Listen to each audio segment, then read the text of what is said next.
I made a volcano. I'm gonna show you how to do it in another video, but so I'm gonna be testing it out today. Let's see how it goes. Oh jeez. Oh wow. Oh wow. Oh wow. Okay. Okay.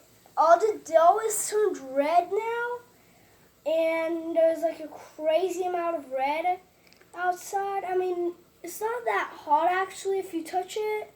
It's basically just food coloring and baking soda. That's all.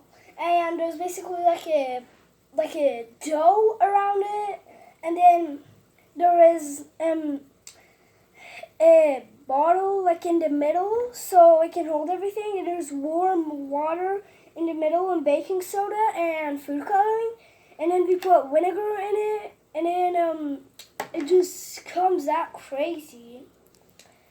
Like, it even makes like the bubbles. So guys, subscribe and leave a like if you like this, and